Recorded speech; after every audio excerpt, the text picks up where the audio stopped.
and I shall go back to sharing my screen.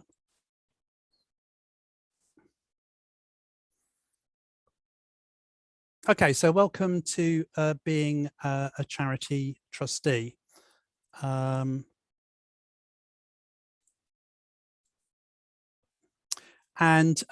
is being put on by Community Action Network. So we're a local charity that exists to support the voluntary and community sector. And this is our vision about making local communities strong, healthy, diverse and vibrant. And we do that through empowering the voluntary sector. So that's giving them skills and knowledge and expertise in how to run themselves, enabling people to volunteer, particularly within voluntary and community organisations, but also within statutories, and then connecting communities together, actually working in partnership between themselves and with the statutory sector. We're run by a board of trustees who are elected by about 400 voluntary and community groups across Bournemouth, Christchurch and Poole. And we provide all of our services within BCP, but we actually also provide advice and training to groups that are based in Dorset. My colleague Avril is here sitting in tonight, and so she's CAN's advice support worker to Dorset. So this is me. So I do most of the main one-to-one advice and support to groups that want to set up, but also advice on legal and good practice in running a not-for-profit making organisation. And I have to say that I am not a trained lawyer. I'm not a trained accountant. I've just been somebody who's been working in and with the voluntary and community sector since I was probably about 17. I've been the chief exec of very small charities and for larger charities and for a small regional charity as well. And I've been a trustee nearly all my working life. So I've been living and breathing how charities work, but also having to do that as a trustee, but also as a worker within charities. So I hopefully bring a bit of pragmatism to the role. These are my contact details, and after tonight, if you've got any queries or questions, then you can contact me direct.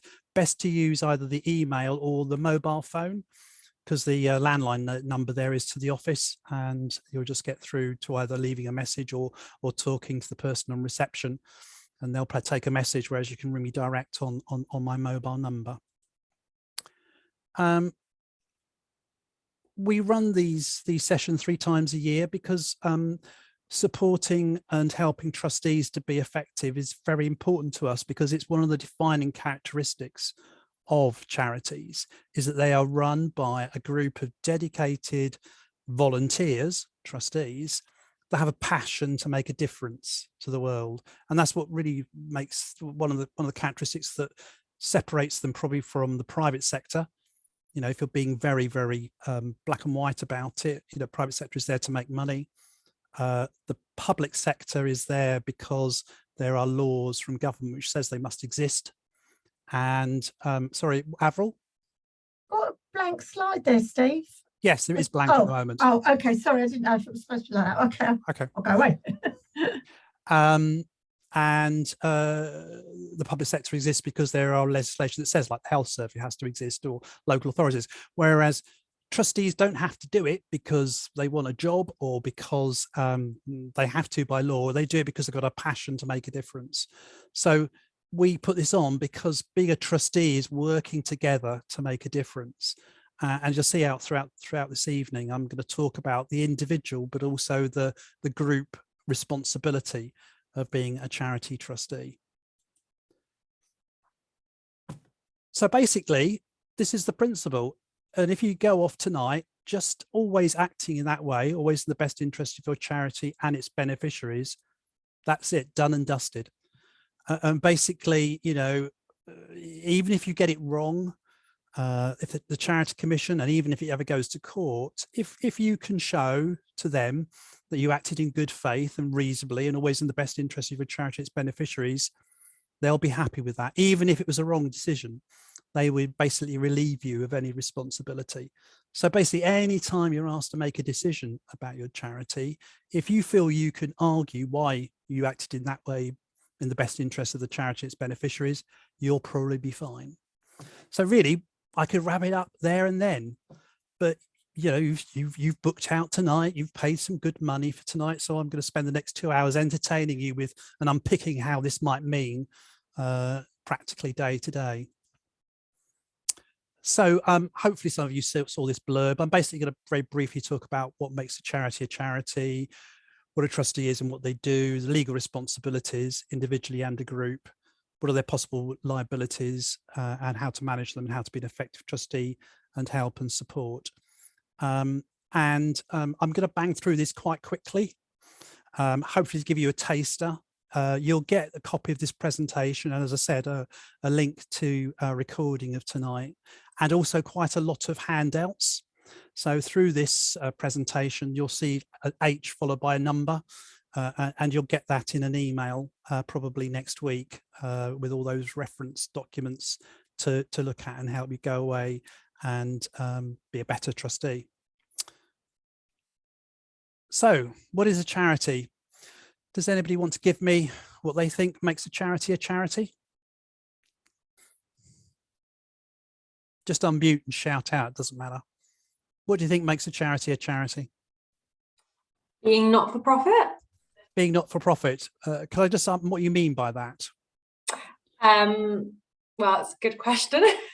I suppose not making money as a profitable business. Everything you make goes back into. Right. Okay. Yeah. So in our world, you know, the charity board tends to talk about surpluses rather than profit. You know, so yes, you're right. So the idea is if there is a surplus, it all goes back into the organisation. However, that's not what makes a charity a charity. Does anybody else want to suggest what makes a charity a charity? Philanthropic and social affairs. Okay, social affairs. You mean it has some sort of social purpose? Social well-being. Yeah. Okay. All right. Okay. Anybody else want to say what makes a charity a charity?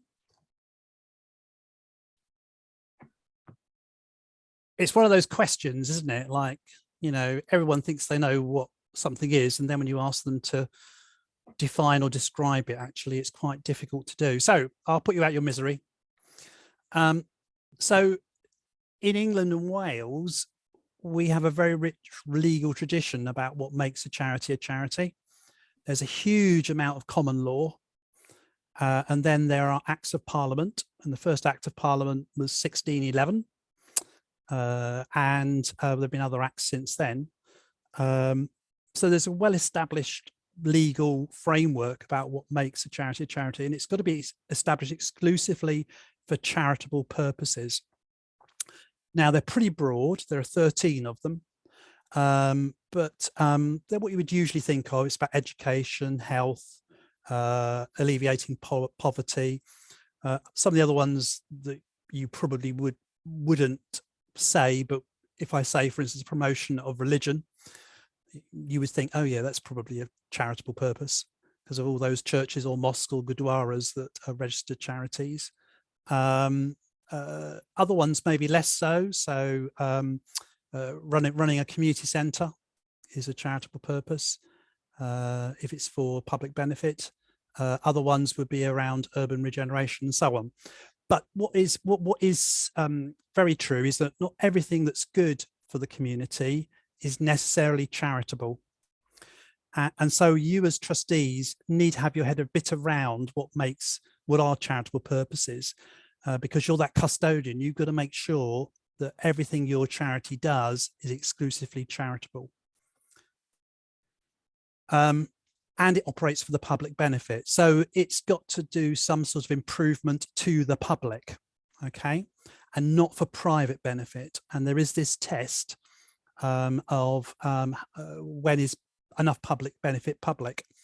So for instance, allotment societies can't be charities. Can anyone think about why allotment societies can't be a charity?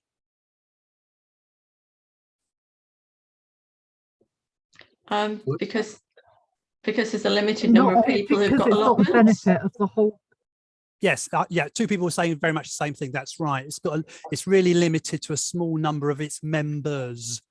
So I used to work as a community garden development worker in London, And because some of them looked like allotments, like there was one in Islington, but what was different about it was that actually the public could go in and look and and actually they had activities for growing and gardening with the public. So in fact, that,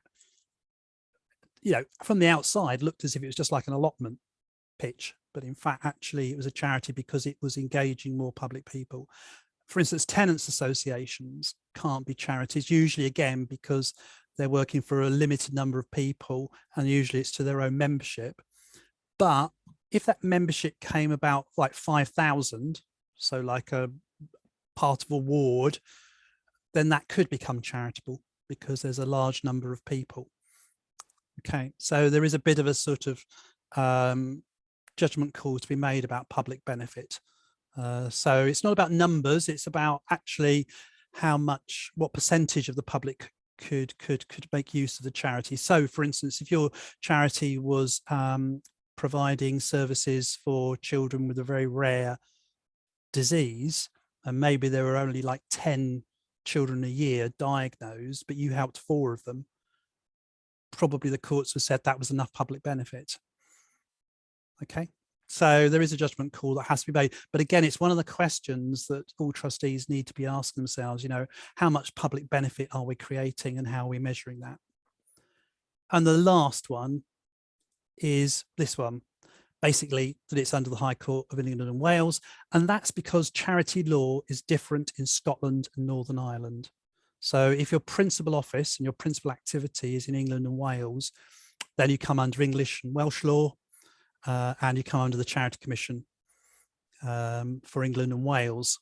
Whereas, as I said, there's a different regulator in Scotland and Northern Ireland.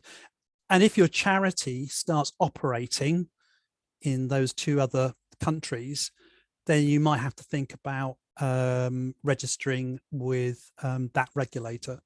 What's quite useful is the charity law is almost exactly the same. It has different acts, but actually it is almost exactly the same.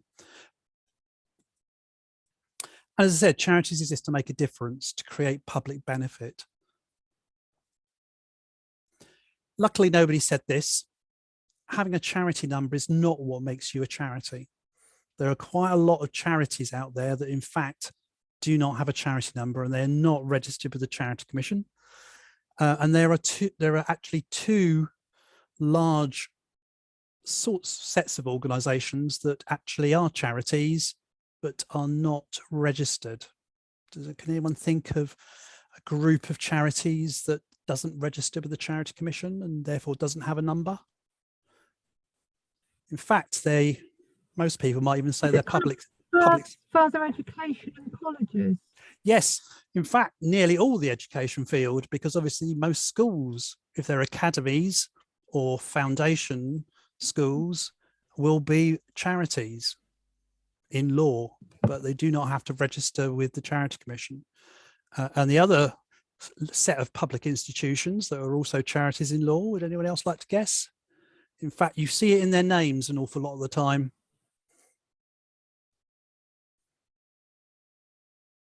Okay, how many of you seen the word trust in sort of NHS institutions?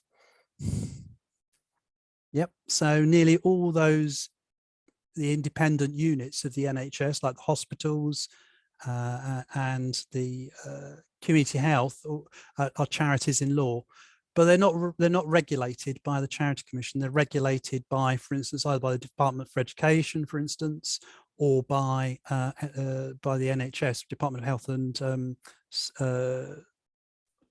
Health and what are they called now? Can't remember. Social affairs. Sorry? Social affairs. Yes, okay. Social services, sorry. Social services, yes, social services. Okay. But so most charities, though, the ones like all of you, for instance, are going to be regulated by the Charity Commission. So we have our own little police force. And you just need to be aware about what they can do. So they must be sent certain information. So you have to tell them the current names of your trustees and change of address and contact details. And depending on your income, you might have to send them your accounts and so on. and you must cooperate with them. So if the Charity Commission asks you anything, you by law must do so, and it is contempt of court if you do not do so. And some trustees 2 years ago were found guilty of doing so. That was the first time it ever gone to court. They can issue official warnings, so they can tell charities to do something or not do anything. And they have the power to disqualify people from being a trustee or senior employee, obviously after investigation, and it's shown that actually they're not fit to be in control of a charity. And they can carry out statutory inquiries. So quite often they'll start off just by asking you questions, you know, one-to-one, but actually if they feel it's getting serious, they will start this statutory inquiry, and at that point it becomes public. So they publish when they're going to start doing an inquiry, and then when they finish the inquiry, they publish the report, and it's there on their website forever. Okay, at that point, has people got any questions about what makes a charity a charity? Nick? Yeah, sorry, just a quick one. What is the income threshold then for financial reporting to the Charities Commission? Okay, so there are two. If you're a CIO, charitably incorporated organisation, you have to send your accounts every single year, regardless whether it's zero or anything higher. For everyone else, it's an income of 25,000, which is also the threshold for when charities need to have them independently examined. So looked at by somebody you feel is competent but is independent of the trustee board. Okay, thank you. Yep. Anyone else got a question about what makes a charity a charity? As I said, it's important to understand this because I said you're custodians as trustees, and you've got to make sure that the charity remains a charity in law. Can I just ask, when investigations started by the Charity Commission, would that be if like someone put in a complaint, or when may they start investigating? Yeah, most you know, the Charity Commission is more proactive than other regulators like Companies House, for instance, and even probably even more so than Ofsted.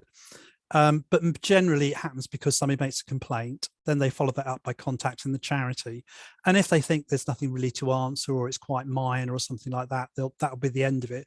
They only start the sort of official statutory inquiry if they think there is something seriously wrong here. There's either there's going to be harm to the finances of the charity or to the beneficiaries. So I just want to explain that phrase beneficiaries. When you look at the Charity Commission, they talk about beneficiaries of the work of a charity. They don't use the word users or people, because some beneficiaries are not people. Can anyone think of any charities that might have beneficiaries that are not people? RSPCA. Yeah, all those animal ones. And there's another whole lot of other charities that look after something other than living people. Wildlife, green conversation. Yeah, environmental. Yeah, generally environmental. It. Yes, right. Like the National, and things like the National Trust that are actually looking after buildings as well as land. Yes, so the Charity Commission uses that word beneficiaries to include, you know, things other than people. So they'll only start statutory inquiry if they think there's going to be some serious harm, and they think there is some serious management and governance issues around the running of the charity that could lead to harm to the finances, assets, and the beneficiaries of the charity. Okay. Okay. Yeah. Thank you. Okay. Right. So who is a trustee? Well, basically, once you've established that you're a charity, anyone who's on the governing managing body of a charity is a trustee in law, even if they're not called that. So for instance, you know, like I talked about schools, most of them now are charities in law, but their trustees are usually called governors. Yeah, but they are they're charity trustees in law as well. So basically, if you've got a vote, you're a trustee, basically. And the law puts the trust on trustees, so that's where the word trustee comes from, to use the charity resources for its charitable purposes and to always act in its best interests. So it's all about trust law in that section of English law that's called trust law. And the basic duty basically is to make sure the charity is well run. So it's as efficient, as effective as possible. So you're basically trying to get as many bangs for your bucks, as much public benefit out of all the resources that you have available to you, whether it's money, buildings, land, people, volunteers, or whatever. That it's solvent. So obviously, you know, it can pay its debts at the end of the year, and that it's working towards its charitable purpose. So there's this thing about the charitable purpose of a trustee is very important, and I'll come to that in a minute. But at the end of the day, the buck stops with you. It doesn't go anywhere else. You know, you have ultimate responsibility. But as I said, not to scare you off now, is that the Charity Commission and the courts recognise that you are volunteers, that you are non-experts, you know, and therefore they will treat you leniently, and as well as you can, as long as you can show that you acted in good faith and reasonably and in the best interests of the charity, it's fine. Obviously, there's some things where you might, you know, the buck doesn't stop, and that's usually when you've done something knowingly. And I'll talk a bit about that later on. Okay, so we're coming to now the trustee duties. So there is this document called the Essential Trustee, What You Need to Know, CC3, and it is the must read. The Charity Commission, as a minimum, expects trustees to have read this and to at least understood it, and if not, to ask questions about it so they better understand it. And it covers the sort of main legal duties and responsibilities of a charity trustee.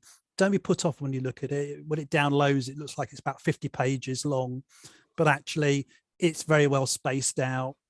The text is quite readable. There are graphics in it as well. So it's not a sort of 5-minute read, but it's probably about half an hour read, and it is quite well explained, a lot better than it was probably 10 years ago.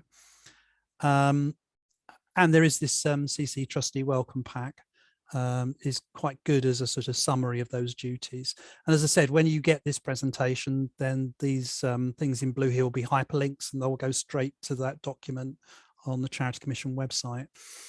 So the CC3 talks about these 6 duties, and I'm going to bang through these and explain a bit more about actually what that means in practice. So the first one is ensure your charity is carrying out its purposes for the public benefit. So it's what your charity can and can't do within its charitable purposes. Now, every charity will have what are called its charitable purposes or its charity objects. It will usually be very near the beginning of your constitution or articles of association, the rules that run your charity, and they'll have an objects clause. So this is somebody's.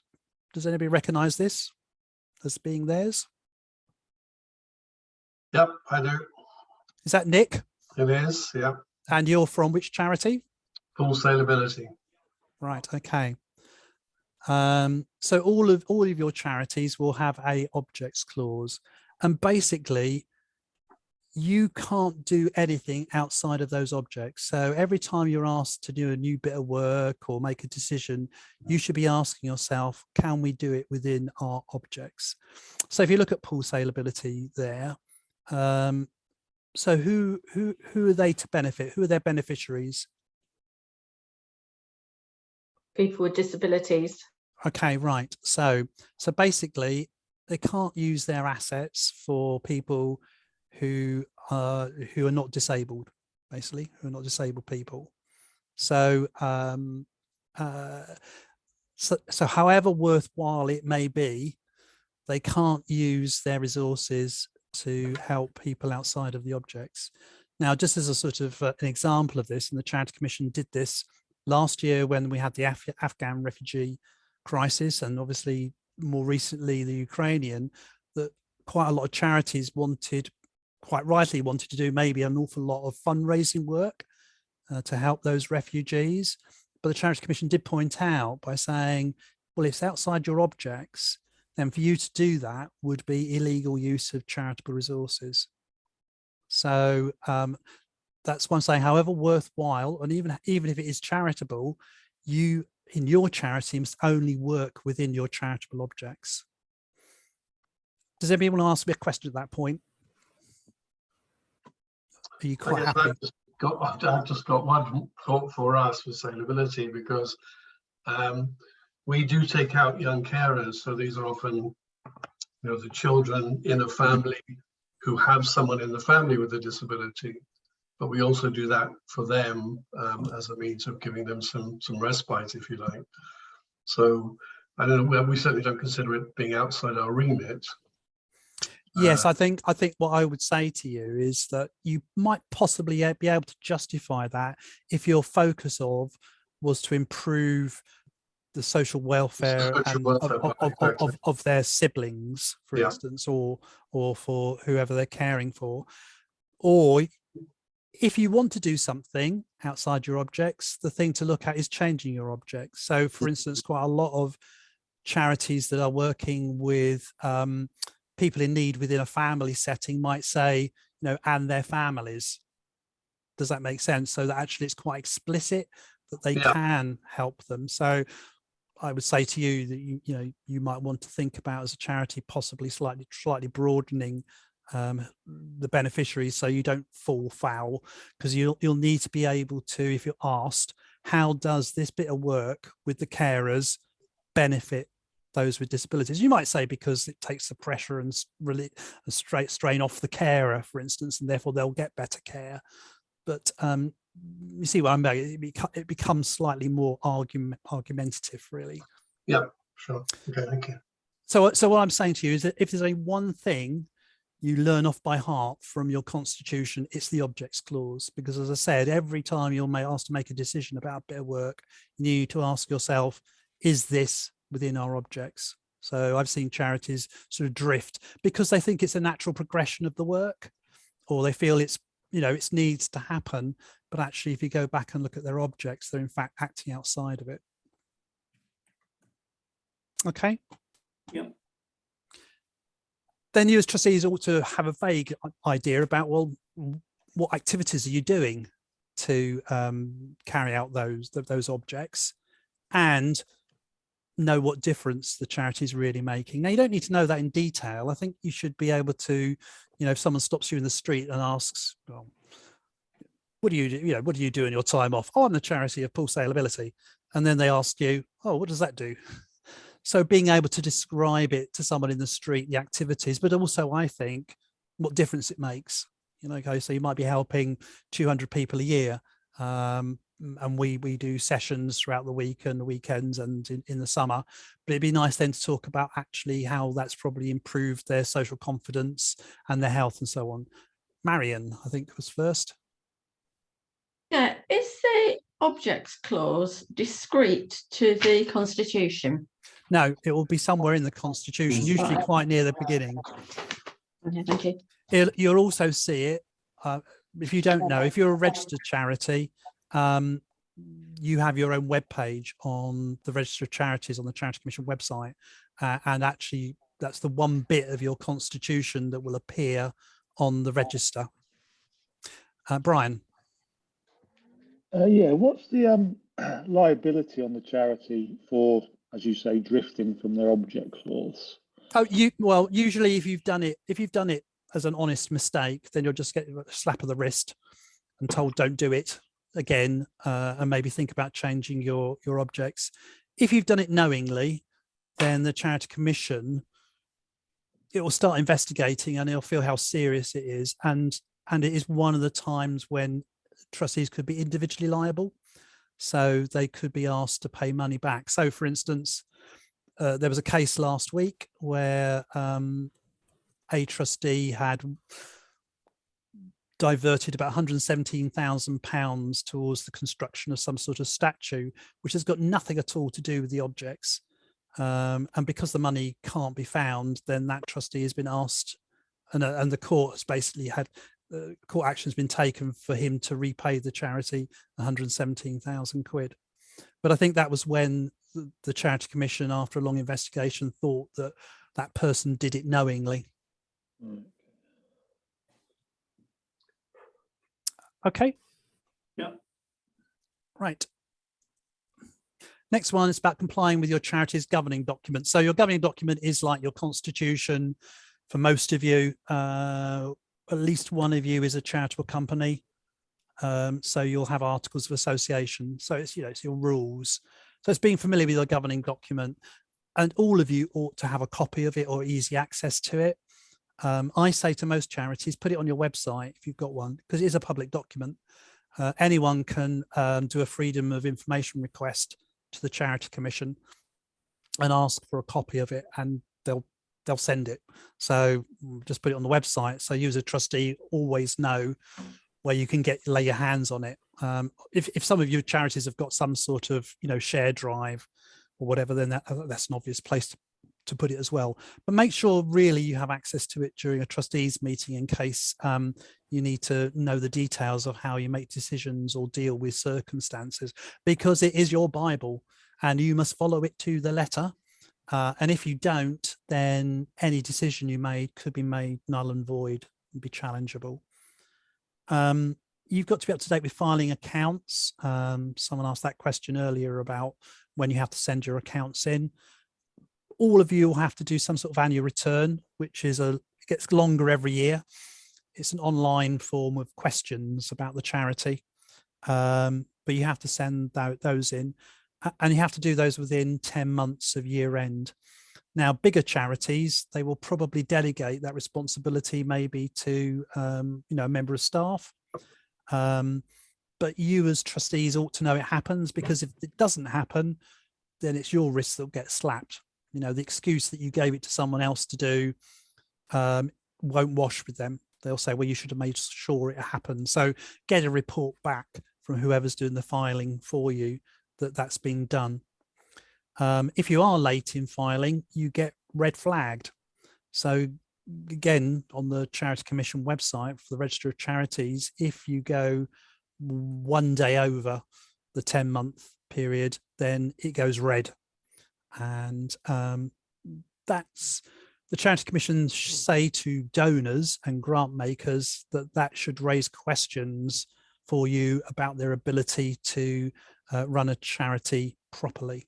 So it can affect any of you that might be doing grant applications. Like I know the lottery, for instance, one of the first few things they do for due diligence is they look to see actually how up to date you are with your filing. And the other thing is about changes to your charity's registration details. So in the old days, that always used to be, by post and forms, whereas now it's all online. So it happens straight away. So the Charity Commission expects, the names of trustees, contact details, and so on to be up to date almost immediately. If you're a CIO, it's actually prescribed for you. So any changes in trustees have to be done within 15 days. Any other changes within 28 days. And then, you as trustees should be aware of what other laws apply to a charity. Well, besides charity law, what other laws probably have an impact on what you can and cannot do?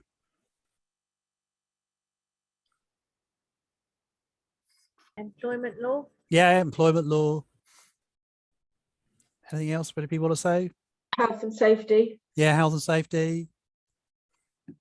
Data protection. Data protection. Yeah, there's a whole shed load of stuff. But as I said before, it's accepted that you're not an expert. Basically, it's about you being a critical friend very often and saying to people, okay, well, do we know whether we can, if we want to do food, what do we got to do around health and safety and maybe food handling? And then someone will be tasked to go off and find out for you. Sorry, my cat's just about to walk in front of my computer. So you'll have that on your recording. So I think it's just knowing the limit of your expertise and to ask if you don't have that knowledge and expertise within either within the trustees, or you've got maybe some volunteers that have got some expertise, or if you've got staff and so on. So the next one is act in your charity's best interests. So it's about making balanced, informed decisions and questioning and challenging. Now, those of us with an English heritage just know that we don't like arguments, not in groups anyway. We'll do it elsewhere. And quite often we'll just stay quiet and complain or argue about it afterwards outside the room. But trustees are expected to be a bit sort of like forensic and maybe ask some searching questions and challenge sometimes, perhaps in a very supportive way, so that actually you get good decision making, really. And that's I always see that that's a good sign in a charity, that there is a bit of debate, constructive debate, I should say. And the other thing that's very important in charity law is about accepting majority decisions. So hopefully most of the time you'll make decisions by consensus, but there might be occasions where actually, it has to go to a vote because there are some people who are dead against the particular decision being made. But in that case, as long as the meeting was held properly, that it was quorate and all the rules were followed in your governing document, then actually that decision stands. And those people who maybe voted against it are expected to follow it through, and definitely shouldn't then outside the meeting try to undermine that decision, because then they're not acting in the best interests of the charity. If they don't like the decision, then really the best thing for them is to walk away. However, if they feel that the decision was illegal or good practice, then really they're obliged to whistle-blow. And there's a bit here about collective responsibility. So that once the decision is made by a board of trustees, then everyone is seen to be equally responsible for that decision, even if they voted against it. So actually, I know some people would say, oh, I want it minuted that I voted against this. Well, that's fine. But actually, at the end of the day, it still turns out to be a bad decision. Then you'll be judged equally with those who voted for it. As I said, if you thought it was a fundamentally bad decision, then it's better to then walk away completely. And as I said, if it's either illegal or you thought it's very bad practice in terms of charity law, then whistleblowing to the Charity Commission is going to be your sort of best form of defence. It's about recognising and dealing with conflicts of interest. We're always going to have conflicts of interest. And charity law talks about conflict of loyalty as well. So most conflicts of interest are usually because people are going to materially benefit in some way. But in charity law, they also talk about where you might not benefit personally, but because you have loyalty to another organisation or group of people. And this is all about, again, being able to demonstrate that you're making decisions in the best interests of the charity and not being influenced because of connection with outside bodies or where you might benefit. And charity law is like company law. It recognizes that actually the benefit might not be to you personally, but might be to what's called a connected person. So it's close family members. So it's your partner, whether you're married or civil partner or just living together. It's to your siblings and their partners, to your parents, grandparents, to your children, grandchildren, and then any close business partner. So if anyone's going to benefit, like you're going to employ someone in the charity, then that's a connected person. Or if you're going to give them a grant, for instance, then there'll be a connected person, and therefore you'll be seen as having a conflict of interest, and therefore you need to recognize that and deal with that. And I'll send you a fact sheet, but it's basically what you would need to do is you minute that in the meeting about who had the conflict of interest and why and how you managed it. And very often the cleanest way of doing it is for that person to basically leave the room or the meeting whilst it's being discussed, and that's minuted.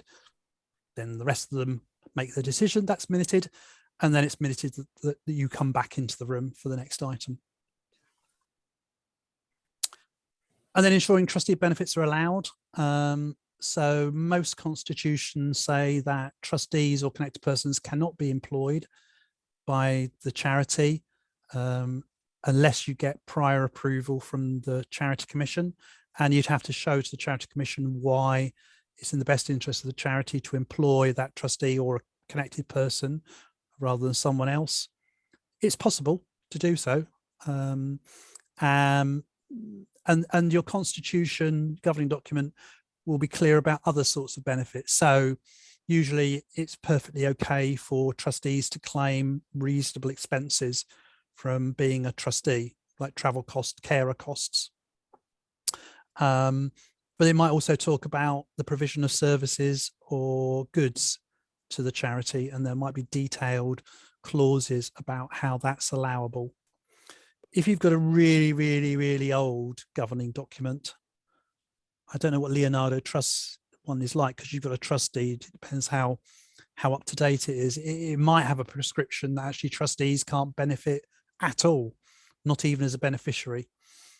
No, we can benefit as beneficiaries because we've gone out of the way in the past to try and get people that we've held assisted service users to become trustees. But yeah, we were very careful that we were allowed to do that, and indeed we do have trustees that are still assisted by us. Yeah. Okay. Great. That's fine. So, you know, really, as I said, really, really old. It was the old Victorian view of, you know, the great and the good running charities, and therefore they shouldn't be the recipients. Whereas, you know, more moderns moved on to say actually it's very important for some charities to have their users actually in control. And it's not about preserving the charity for its own sake. So if you think about it, actually charities are there to meet a need, an urgent need. And then basically you'd want that need to go away. So you might want to do yourself out of a job. And therefore the charity closes down, which is a bit different from private sector, which is all about growing the wealth of the company. So charities may be really aiming to do themselves out of a job. And I know practically that's probably never going to happen, because, you know, that thing, the poor are always with us type approach, but actually is a bit of a focus that actually you're not wanting the charity to grow for its own sake, but actually because you want to better meet the need, the gap in provision and so on. And it's not about serving your own personal interests, which is, again, that whole view of the trustees as making decisions in the best interest of the charity and its beneficiaries. Managing a charity's resources responsibly. So it's about managing risks, protecting assets and people. So as I said, you know, the buck stops with you. So you need to make sure that the assets are being used properly. And the Charity Commission says that reputation is a very important asset for charities. And if you think about it, you know, quite a lot of you are going to be relying on donations and volunteers. And your reputation is really important for that. You know, if it suddenly you get a bad name, the mud sticks, then people will just not bother to support you. And obviously you've got to look after your people. So that's going to be your users and your staff and your volunteers. It's getting the resources your charity needs. So you as trustees, as I said, you've got to keep the organisation solvent. So you should have a clear handle on actually your income and expenditure. So I would expect most trustee boards should agree a budget for the year and should get maybe reports back at least a couple of times in the year of actual against budget, and any issues, good or bad, are flagged up with the charity board. Because, you know, if it's bad, then you've got to think about what cuts, or have we got to do more fundraising and who's going to do that. But you might actually have more money than you need because you've had, you know, your donations have been far more than you expected. And then that's an interesting thing for charities, because they should use their charitable funds within a reasonable period of receiving them. They can't squirrel them away for a rainy day. They can't build up their reserves like private sector companies to say that, you know, we were 7 billion last year and this year is 8 billion. You're expected to use that money as soon as you can. And therefore, you know, the good news might be is that we've got, you know, 50 grand more to spend on our services. And the trustee board might be agreeing how that money should be spent, that extra money should be spent. Having and following appropriate controls and procedures. So although you have ultimate responsibility, depends how big a charity you are, but you can't be there 24/7. and the way then to make sure that you've got confidence that people are doing things properly is you have written down controls and procedures. You sign those off, and then you make sure that everyone's aware of them, and that's fine. So if anything does go wrong, you know, like someone does defraud you, the first question the Charity Commission is going to ask is how robust were your financial procedures? When did you last look at them? And if they're pretty strong, that's fine. You know, people always find ways to get around any set of rules.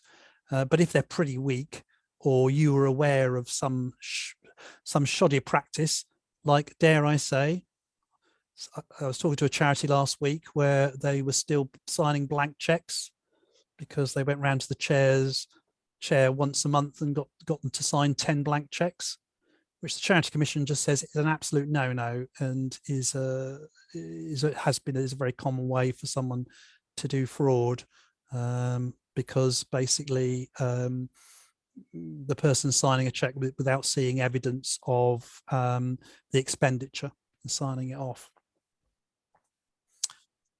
Just to flag up with you is that if you're looking at buying and selling land or buildings or a lease of more than 7 years, there are special rules that you have to follow as a charity. It's different for people in the private sector, public sector, or even, you know, me and you. So for charities, there are special rules. So if you're ever into that situation, you just need to be aware that there are special detailed rules, which are going to be slightly made easier by the new next Charity Act, but we'll wait to see when that gets onto the legislative framework. Can't see that happening very soon. And you obviously have responsibility for and to staff and volunteers. This is your people bit. So you will be an employer in law, and you'll obviously have those employment law responsibilities. And also, if most of you will have volunteers, you have a duty of care for volunteers, but they are not staff.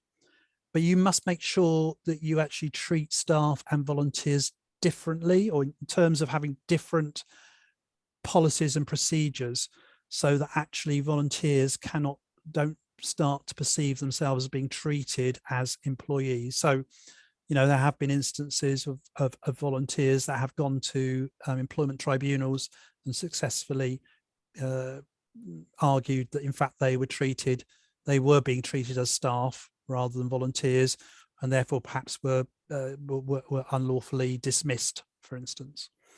So although the policies and procedures might be very similar, you might call them different things. So you don't have contracts or agreements with you don't have contracts with volunteers. You have like voluntary agreements or something else that doesn't give the idea that it's a contract. You don't have a grievance procedure. You have a complaints procedure with volunteers and so on, so that actually you don't use that employment those employment terms.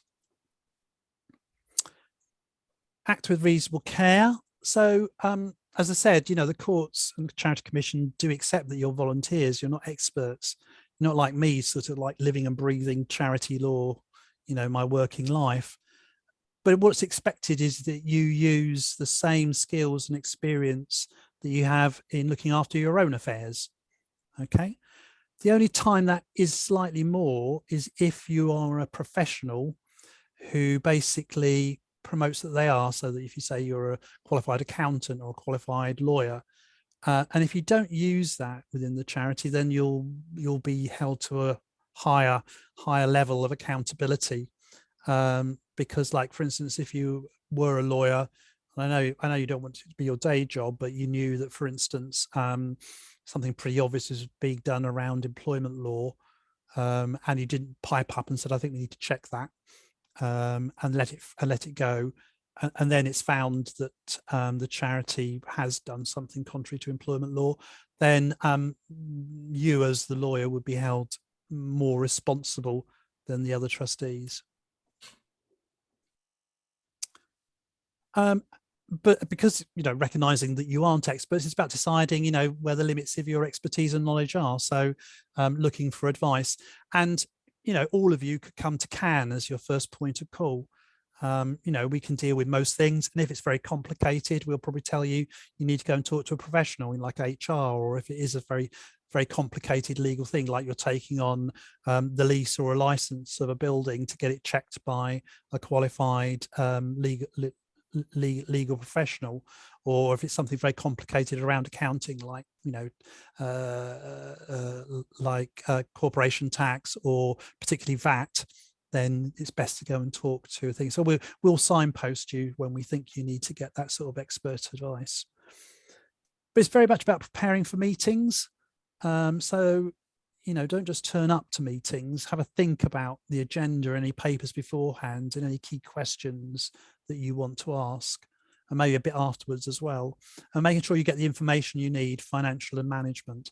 So particularly financial stuff, I say to boards of trustees, you need to have a conversation with whoever's producing your financial reports. It might be a treasurer, it might be your chief exec, it might be a finance officer, but you should negotiate with them how those reports are given so that they make sense to you. Most of us don't really like looking at figures, and spreadsheets will just make us glaze over. So you need to be very clear with people about how you want the financial information presented to you, so that you can make a clear, good decision about the finances, rather than just rubber stamping whatever's put in front of you. And depending on the charity, you might need to be prepared in case something goes wrong. It could be the back of a fag packet. It depends how complicated an organisation you are, and the sort of work that you're doing.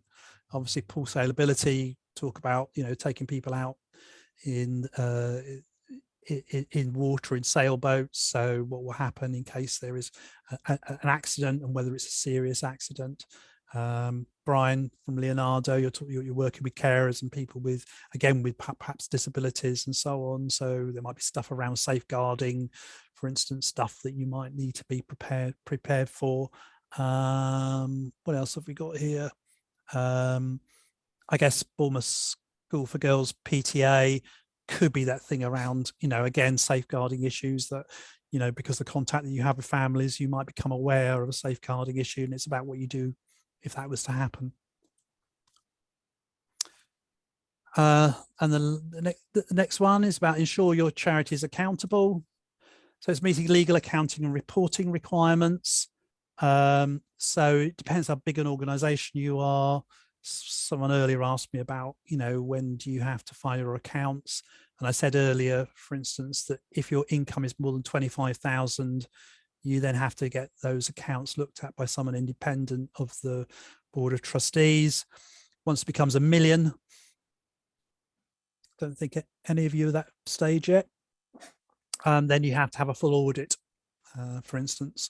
And there are rules about who your independent examiner can be once it's over 250,000 as well. Be able to show that your charity complies with the law and is effective. That's the importance of minutes. Minutes are really important because that details the decisions that you made. So if you're ever asked to justify why you took a particular decision, then the first thing that people like the Charity Commission would look at would be the minutes of those meetings. But also probably your policies and procedures will make sure you're complying with employment law, safeguarding law, data protection law. As I said, you know, you sign those off as trustees, you give that to your staff and your volunteers, and you say to them, you've got to follow that.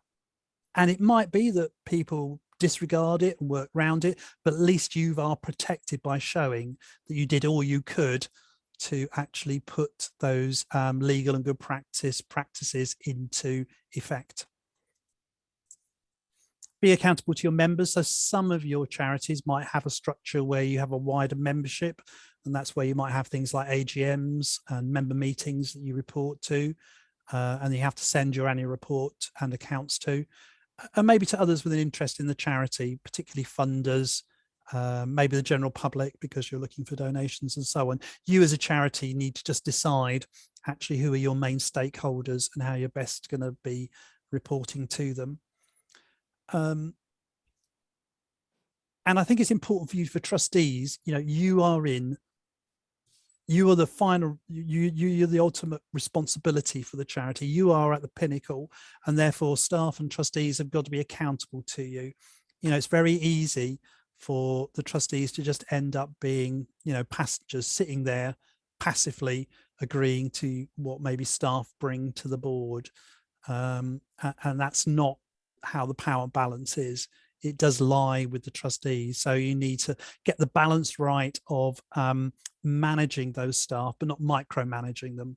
Because as I said, you can't be there 24/7, but you just need to be aware that, you know, that you are in the control, you're in control of the charity. Now, it seems like a huge amount of things that you're responsible for, but you know, welcome accountability is an opportunity, not a burden. So charities get quite a lot of tax breaks. You know, so for instance, you don't pay corporation tax on any of your surpluses. If you get donations from taxpayers, you can claim gift aid from them.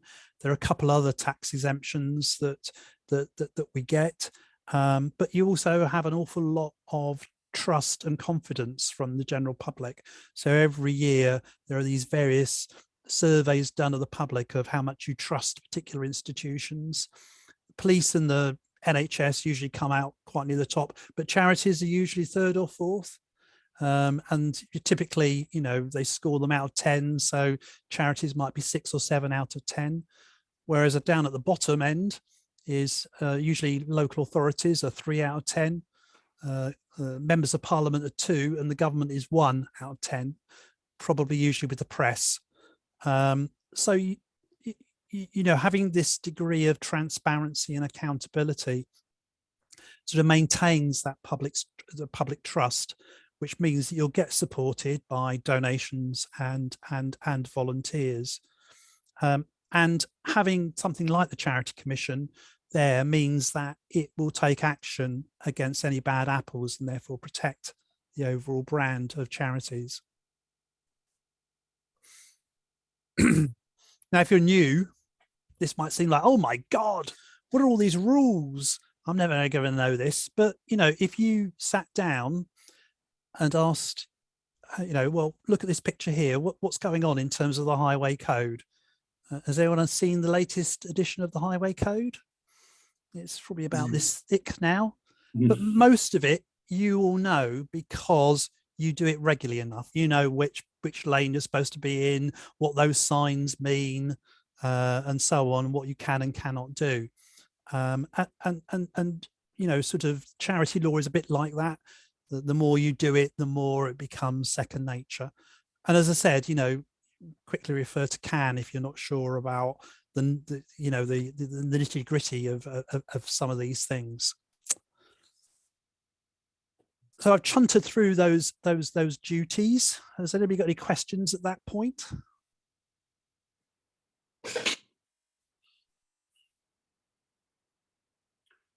No? Could I ask? Yeah. We've always struggled a little on where we want to benefit people, but we're up against meeting an obligation that should be met by a public body. All right. Yes. So in terms of you know, the public body may just not have the funds that it should have to provide a service, or it mightn't have the ways and means at present to provide that service in an amount of time that's satisfactory to relieve the poverty or the suffering of the carer. Yeah. Does that need to be managed carefully, or do you just, if you take a practical view on that, do you think that that's acceptable? Yeah, well, I think I guess it depends in your sort of political, the small p viewpoint, isn't it? That actually maybe most of the work that charities do is because the state is failing to meet those needs, and I think it's a judgment call. What is the absolute no-no is for charities to be using their charitable funds to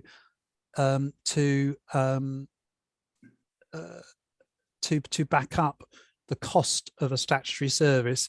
Now that's when they are contracted to deliver a statutory service, and then they use some of their money to fill a gap. Does that make sense? Yeah. So that's where they are starting to deliver the service on behalf of the state, and then they start to subsidise the cost from their own charitable coffers. Now, the Charity Commission says that is an absolute no-no, but actually, if you're filling a gap because someone isn't getting the resources that they should be entitled to, then the Charity Commission says that's fine. But I think it's that thing that debate, the whole debate that's happened around food banks, for instance, isn't it? Is if food banks shouldn't exist, are we just plugging a hole, so the state doesn't have to provide adequate benefits? So if you look at the food bank movement now, like the Trustee Trust, it says, well, okay, well, on the one hand, we're dealing with the immediate need of these people having food so that they can survive, but we also do campaigning work and awareness raising work saying this should not be happening, and this is maybe what the state should be doing by increasing benefits. And I think that's where I would say, I think if meeting an immediate need is great and fine because you've got those individuals who are in desperate need, but maybe thinking about what you can do to perhaps benefit similar people in the future by changing the systems.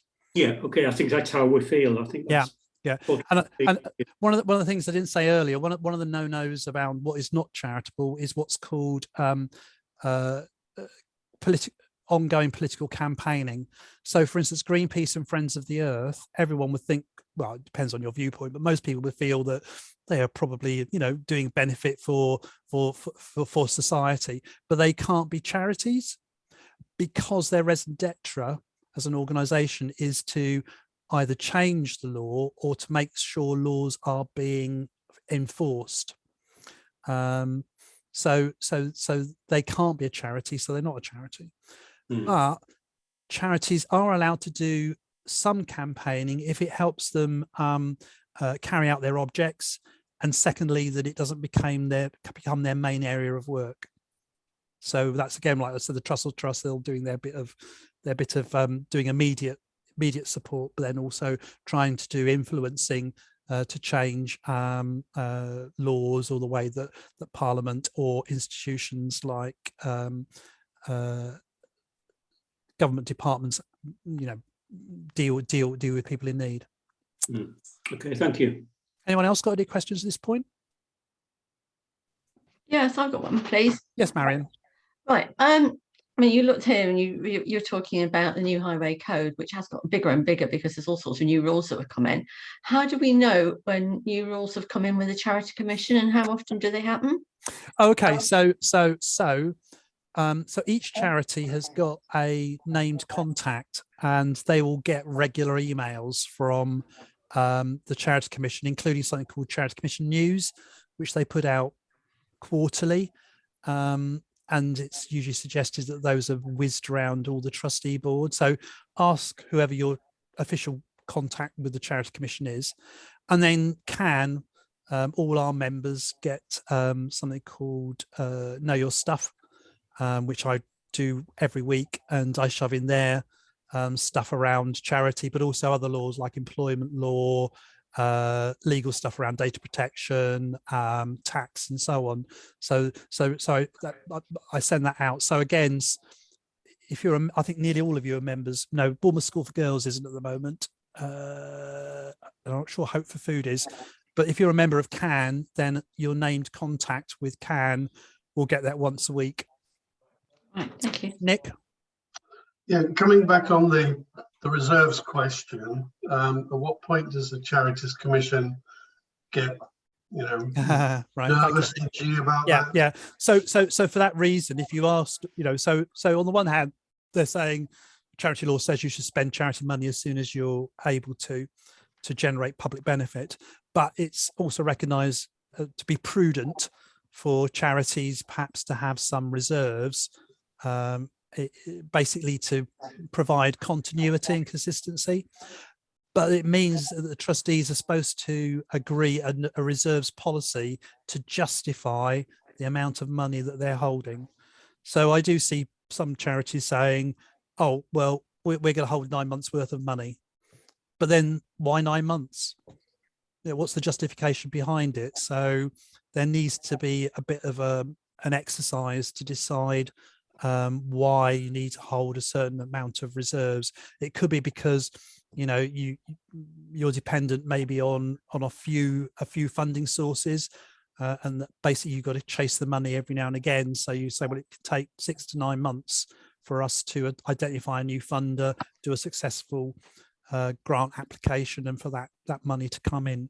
So each charity, it's going to be different, that it has its own justification. But again, that's something you can come to us to give you help and advice on developing your own individual reserves policy. Okay, thank you. Okay. Right. A 5-minute break. Yeah. Okay. So back here at 1/4 past. Perfect. Thanks.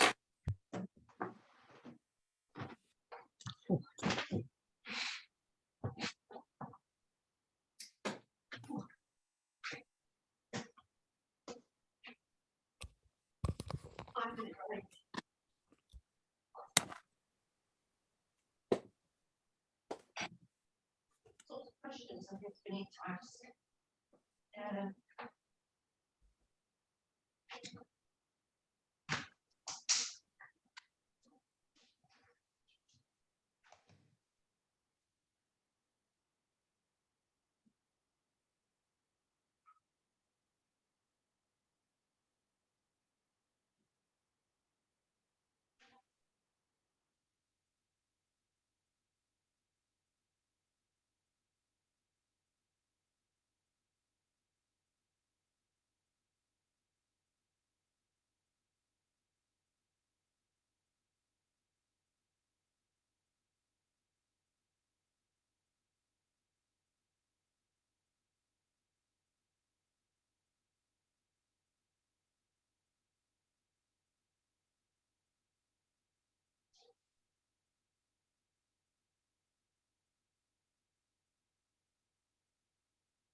Yeah, they work then. To do.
Well, I make it 15:15.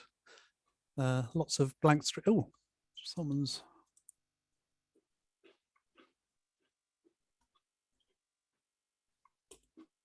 Elaine, have you just joined us? Have you just come back in? Hello, Elaine. Have you just joined us? Yeah, I've had some issues with the internet, so I've Oh, moved and come back in again. okay, that's fine. Good. Okay. Thank you. Right. I'll crack on since it's just gone 15:15. Risks. Quite often people get worried about the risks of being a charity trustee. So I'll do a little section here.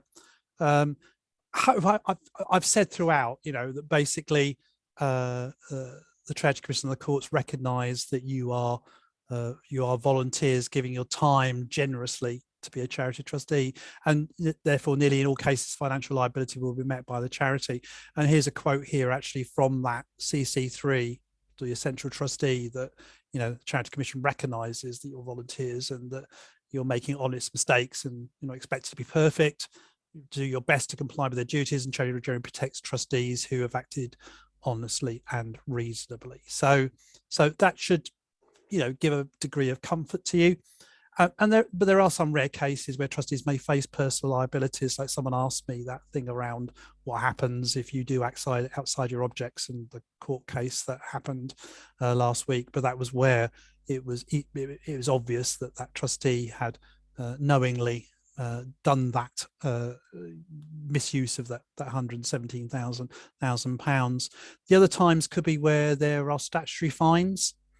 Although, you know, you're not an expert, everyone knows that giving people cash in hand is contrary to tax law. So if you as a charity decide to start paying someone cash in hand for a piece of work, it's fine if you want to take that risk as an individual, but if you're then fined by HMRC, then the Charity Commission could turn around and say to trustees, actually, that fine should come out of your pocket, and they'll determine whether that's all the trustee board or maybe a couple of people, if it can be clearly shown it was a decision they just made on their own. So it's going to be those sort of statutory fines where you could become liable. But again, when you've done it knowingly, that's why I gave the example around paying people cash in hand, that is not a nicety of tax law. Everyone knows that that's contrary to tax law. So the way of minimizing the risk, you know, is basically know what's being done in your name. There is sometimes this issue of dominant trustees, particularly sometimes what's called founder syndrome, where a trustee or someone like the chair might go off and do their own thing and say, you know, that I was democratically elected as chair and therefore I've got extra power. That's not the case in charity law. Everyone is of equal status. So if someone is going off representing the charity, you know what they're doing in your name. Don't have to know the detail, but like agree what the general drift of their representation is going to be. You know, having clear policies and procedures, as I said before, that you distribute to your staff and volunteers. Okay, they might act outside them, but as long as you can show that actually you have got good policies and procedures, that they're reviewed, that you've made every effort to make people aware of them, and then if they break them, then that's going to be down to them and won't necessarily come back to haunt you. You know, always act honestly, reasonably within your governing document and seek professional advice when needed, and that should protect you in nearly all cases.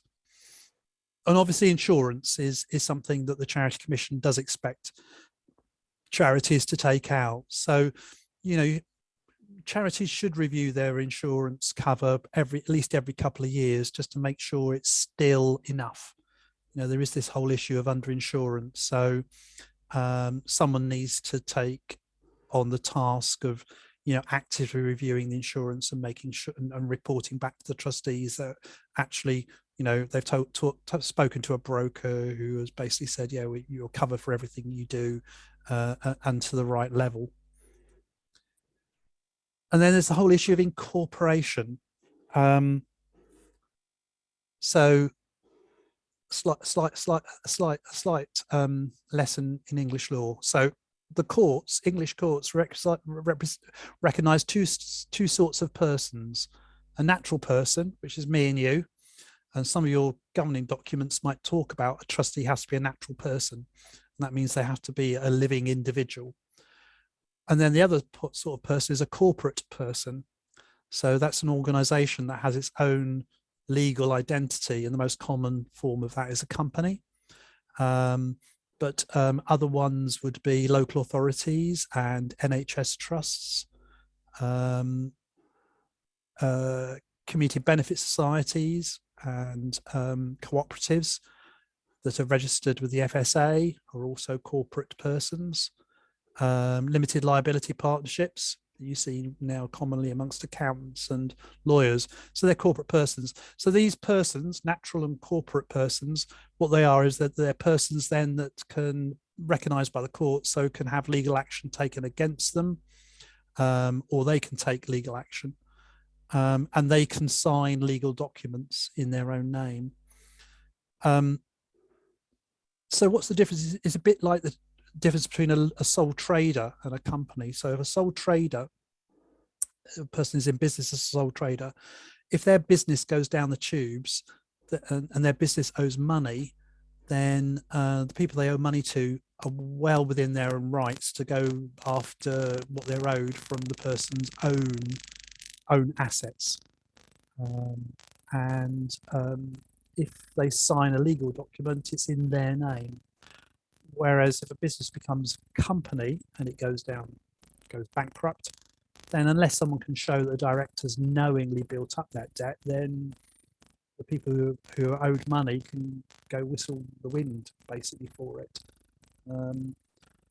And also, if they sign documents, even if it's signed by John Smith, director, the actual document is being signed in the name of the company.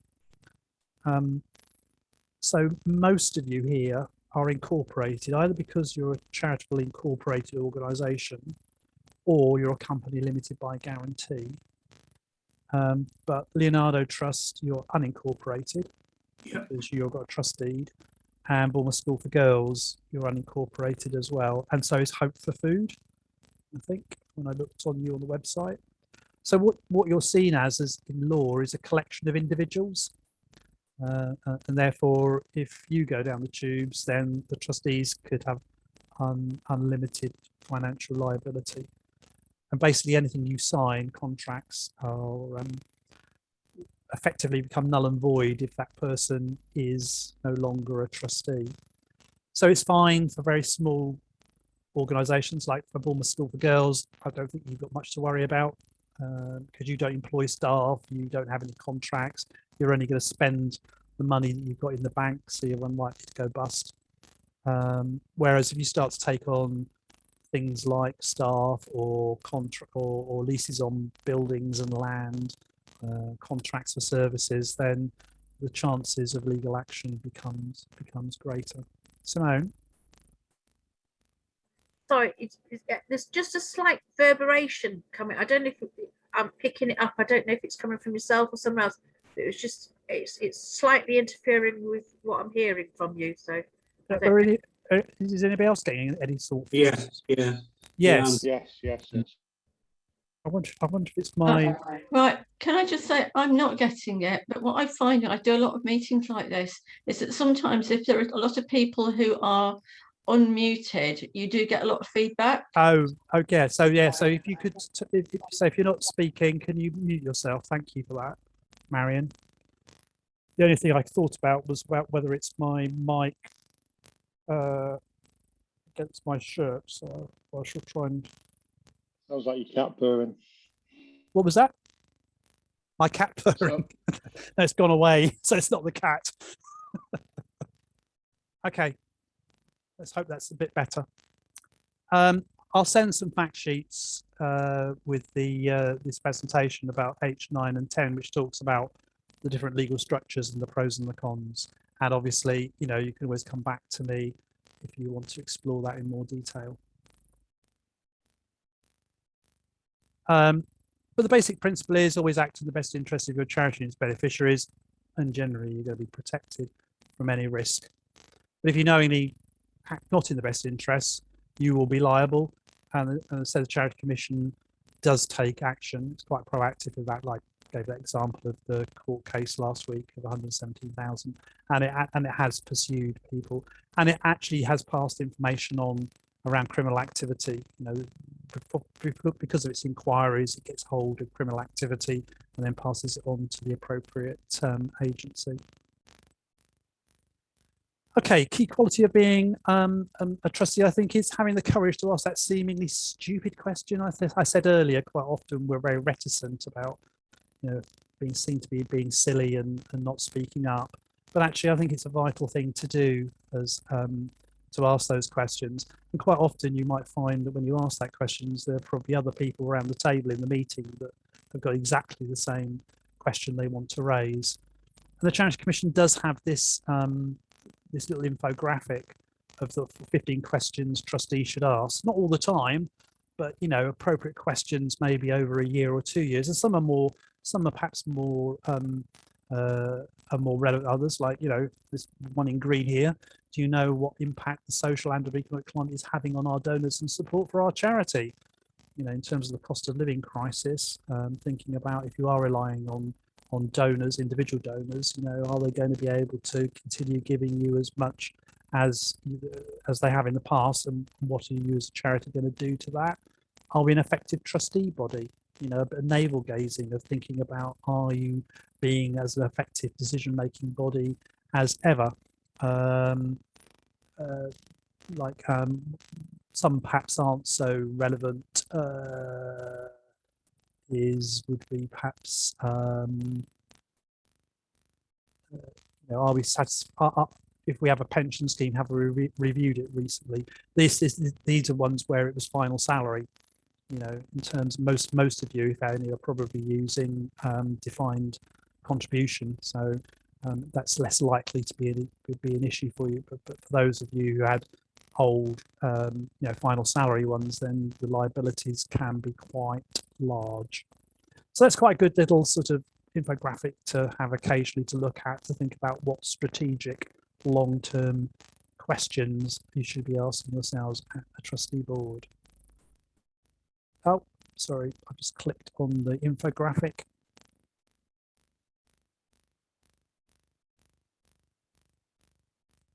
Right. Have you gone back to the infographic? Yeah. Okay, good. So I'll go to the next slide. So being an effective trustee, you know, have copies of key documents. I'll send you a sort of like list of key things you had. I've already obviously mentioned about your constitution, but there's probably some other key documents you should have as well. And obviously, if you're techie and you've got some sort of shared drive, then that's a very easy place to have those, that they're available to the trustees at any time. If you're still using paper, then, you know, having some sort of induction pack that have those key documents in that you give your trustees. And it's about being an active trustee, so a participant, not a prisoner or a passenger. You need to find out a bit about what the charity is doing, have a bit of curiosity about what it's doing and how it's doing it, and the difference the work it's making, and not being there because, you know, you got help tap on the shoulder 2 years ago and you didn't want to upset your friend by saying no, and certainly not being there, coming to meetings just warming the seat and you don't really take an active part. It doesn't do you any good. It doesn't do the trustee board any good, and of course has the danger that if you aren't an active participant as a trustee and things do go wrong, then, as I said, you're going to be as equally liable and responsible as any of the other trustees. And I think a key question is, will this, you know, whenever you have a decision to make, will this help us deliver our charitable purpose, and is it the best way? Okay, you might have been doing an activity for 5 years and it does brilliantly work, but it's sometimes good to ask that question. Yeah, but is there a different way of doing things?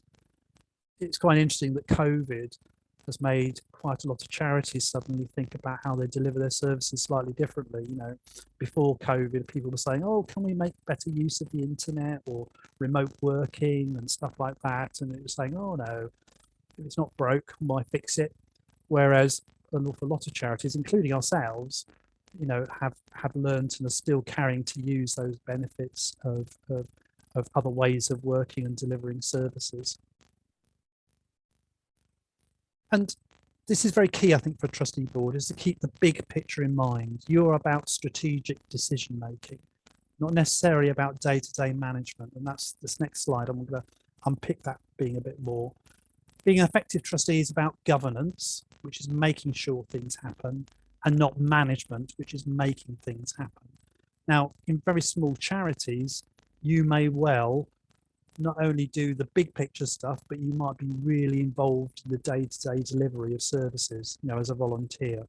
But when you're doing that, you need to recognize you're wearing a slightly different hat. You're there as a volunteer, and you may be answerable to someone else. Like if you've got staff, you may be being line managed by a member of staff for the service that you're involved in. If you're working on reception or in the office, answering the phone and doing emails and stuff like that. But actually at that point, you are a volunteer. But when you go into the board meetings, you need to have your trustee hat on, and it's about the sort of big picture stuff, which would include things like setting and monitoring strategic aims and direction. Where do we want to be in 3 years' time, 5 years' time? What are our priorities over the next year, 2 years for services? Ensuring the strong management of its money, assets and reputation. So you need to get those sort of big picture things around your money. Where's your reputation? What's our communication messages out there? How are we seen by the outside world? How can we improve it? What have we got wrong? What policies and procedures do we need to have in place, and safeguards and controls, so that everyone is doing the best work possible and getting as many bangs for your bucks, as much public benefit as you can. So you have those sort of big documents, picture in mind. I won't expect you to read this now, but when you get it, there'll be a big version of this.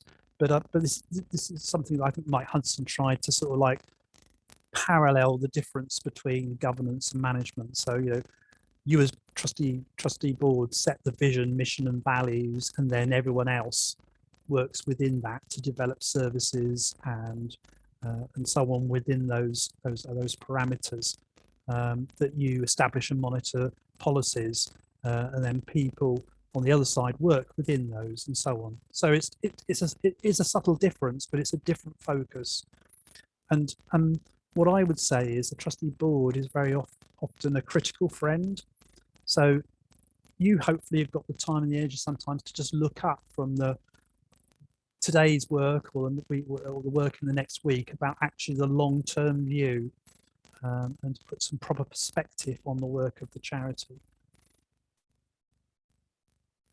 So good practice, I would say, is that you should have some role descriptions for your individual trustees, and then if you've got any post holders like chair, commonly you might have chair, secretary, treasurer, or finance, something like that. But also it's quite good sometimes to have a code of conduct. So it's very clear about the expectation of behaviour of your trustees, and obviously it becomes a thing, you know, in the worst case scenario that where you have to start carrying out some sort of disciplinary action with people. Quite often trustees are left to sink or swim, so I think it's very good to plan some proper induction, just as you would for a member of staff or a volunteer, and you think about, you know, training, skills audit, and maybe even an appraisal system, perhaps for larger charities, in the same way that you again with staff or volunteers. And it may be good maybe once a year to take a bit of time out from the normal decision making of the trustee board. And although I say away day, it doesn't have to be an away day, it could just be a 2-hour meeting. But maybe you look at your constitution, is it still fit for purpose? You know, what are our objects? What are our aims and priorities? What are our values? Where you're looking at that big picture stuff, just as a bit of a review. And it maybe also helps helps the charity focus again about what its core delivery, its core purpose is. And there's some interesting governance tools around, and some of these are free. So Hallmarks of an Effective Charity is a very simple checklist from the Charity Commission about actually what a good charity looks like. There is the Good Governance Code, which, although is non-statutory, the Charity Commission does expect all charities to follow, and if not, to explain why they don't. Trouble is, it's still a bit of a tome, so for small charities it can be look very, very off-putting. I keep on hoping that someone's going to come up with a sort of light version of it that small charities can more easily get to grips with. But actually, when you look at it, you think, yeah, we'll all agree with that. It just looks like, as I said, quite a heavy piece of work to use within your charity. I've got a sort of fairly simple checklist, still runs to about 6 pages long, but if anyone's interested, then they can contact me for that. Charity ethical principles is an interesting thing from NCVO, which is the national umbrella body for voluntary and community organisations. That's quite interesting in terms of the values of running a charity. There are some quality standards and schemes around. Trustee Charity Essentials is a simple online checklist. You basically answer questions and you can circulate it amongst your individual trustee board. It collates a report and suggests some strengths and weaknesses and improvements. Not very detailed, but it's an okay, quick and dirty tool you can use. If you want to do something very, very detailed, then there's Trusted Charity. People might have remembered it used to be called Picasso, PQASAA.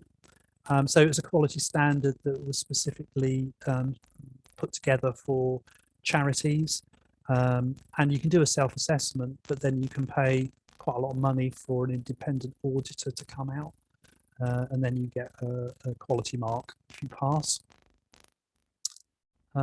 Somebody's put something in the chat. Did you want to just ask the question? Give us a question. No? Okay. And then there's the charity excellence model. That again is another online system. And again, you fill that out as an organization. So it's a bit different from the Trusted Charity Essentials. And again, it gives you a report on strengths and weaknesses of running your charity and suggested tools that you can use to develop it. And actually does an organizational health check as well. And we do that for free.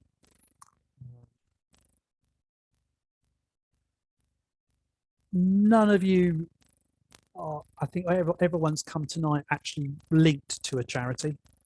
But I sometimes throw this up for people who are thinking about becoming a charity trustee. But to be honest, I think these are good questions for you as a charity to consider, and you should have answers to these questions, particularly if you're looking to recruit trustees, new trustees, then you should be able to answer these sorts of questions. What's your aims and objectives? What the finance is like? Are you a going concern? Have you got problems in terms of financially? What's your legal structure and possible individual liability? What's the time commitment needed? Quite often there's a fear and a worry that people are going to end up doing it 24/7. And then trying to find out what that person can bring with them as a trustee. What about giving expenses to trustees and induction, support and training, and suck it and see. And I'll send you some sort of like checklist for this as well. So you might find it useful, as I said, when you're looking at recruiting new trustees.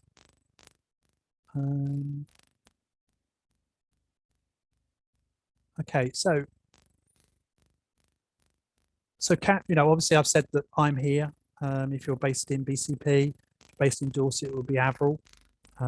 So you just bang me an email if you've got any questions. We are going to be developing a new trustee network, hopefully within the next year. So that will be a place for online meetings, maybe face-to-face and some training.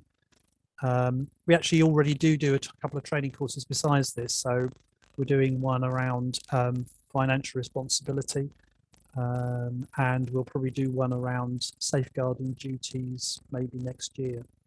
As I said, if you're a member of CAN, you will get emails that will tell you about our new and upcoming training courses. If you're not a member, then you can look on our website, and there's a tab called Training and Events. Obviously, the Charity Commission is, at the end of the day, you know, the government body that has all the sort of expected practice. But, you know, it is a bit of a beast of a website to get your way around. It's probably usually easier to just put into a search engine what you're looking for, rather than try and work out exactly where it is going to be on the Charity Commission pages of the Gov website. But what I would highlight is in the last year, they've developed these 5-minute reads around the duties of being a charity trustee, and I think they're very good. And I think they're good for new trustees, but also existing trustees, just really to again remind yourself about actually what you need to do in terms of safeguarding, looking after the finances, reporting to the Charity Commission, and so on.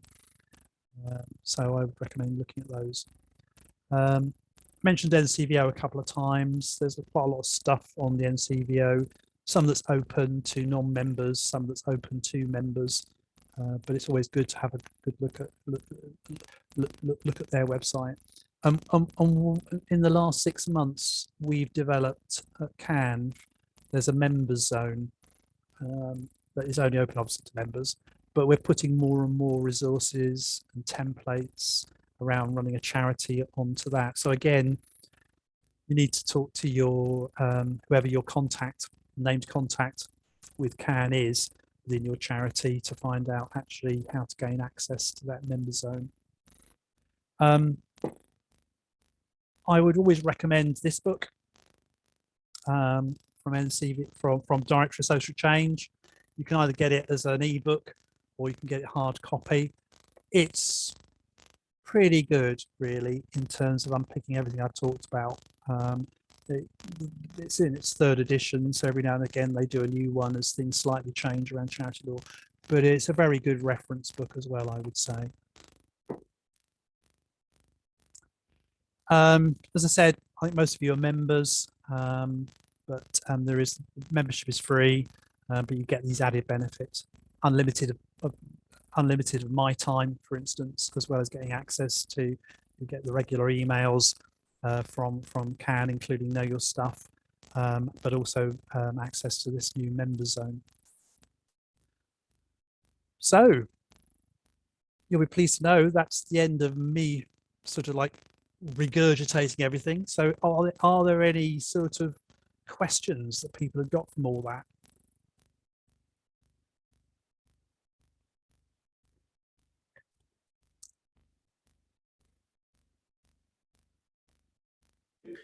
Steve, could I ask a question? Yeah, Brian.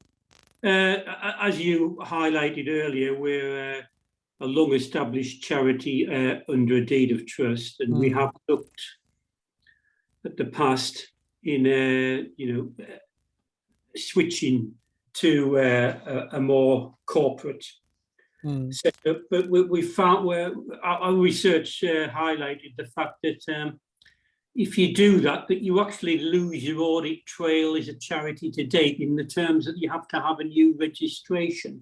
Yeah. Have you any ways around that other than setting up a parallel charity alongside the first one? Well, yeah, you could, if you wanted to maintain that, you could keep the old charity going. Although, to be honest, you know, the Charity Commission website only has the last 5 years. So after 5 years, those open records will disappear. Whereas what you would do is you create the new charity and then merge it with the old charity. And therefore you can quite justifiably say, actually, all these records and reports that we've got from previous years are now part of our official records. Mm. You can keep the name, the charity number changes, but there are other things you might need to look at as well. So I would recommend perhaps having an initial conversation with me. If it gets very complicated, then you will need to talk to a charity lawyer specialist. I can deal with most simple conversions, but if there's stuff like endowment funds, or you've got stuff from previous wills, so it's restricted funds, restricted assets, or even your own trust deed, depending what wording on that is, you might really need a charity lawyer to deal with that conversion. But in absolute terms, if you've accrued a decent amount of funds, and then set up a charity alongside that with with the same objects, that you should be watertight from the point of view of, misusing money that people gave to you in the past. Yeah, we can have a chat. If you want to, we can explore this. Some other time. But right. Yeah, it's that in most cases it's easy, and I do quite a lot of those conversions. But it just depends on circumstances. Right. Okay. Thank you. Yeah. Simone? It was not a question. It was just to say thank you very much, Steve. I know I've been to a couple of your workshops, and I always learn something new or whatever, and it highlights something. So just to say thank you very much for the time that you've taken to do this workshop. It's greatly appreciated. Thank you. Right. Okay, so no more questions. Okay. Yeah, so I'm just going to finish off really by again putting up that basic principle. If you don't, if nothing else, as long as you take that away and have that as your underlying principle whenever you do something as a charity trustee, you'll be fine. And the rest of it will be just sort of like crossing the T's and dotting the I's. And as I said, if you're not sure about anything, then just bang me an email or give me a call, and hopefully I can give you a very simple answer to it. So what will happen probably next week is that you'll get an email from Chris, who sent out the notice about joining instructions. So he does administration for all our training. You'll get an email from him which will include a copy of the presentation, a link to a recording of tonight, copies of quite a lot of handouts you can have as reference material, and the inevitable evaluation form, which I really can ask you to fill in. It won't take you very long to do. It's really important for us to know how we can improve ourselves, but also it's really important for us to give evidence to our funders, which is BCP Council, Dorset Council, and to NHS Dorset, who fund and basically provide most of this for free. I know you had to pay a small amount for the training, but we use that really just to make sure you turn up rather than not turning up if it's free. But so look out for that next week sometime. And the final thing is, enjoy being a trustee. There are lots of benefits of being a trustee. It's that feeling of actually giving something back, of really making a difference, and a passion, to make a difference to the public and for the world generally. And this stuff around being a good trustee is so that you generate more of that. But it's also useful, I think, for you to know when you can challenge perhaps poor practice of other trustees, and draw them into line by pointing out, actually, well, Charity Commission says you can't do that, because you need to protect the long-term protection of the charity that you work in. So hopefully you've found that useful tonight, and hopefully come back to me with any of your questions anytime. Okay, so thank you very much. Thanks, Steve. That was really Thank good. you, Steve. Thanks, Steve. Thanks a lot. Thank you. Thank you. Bye. Thank you very much. Bye.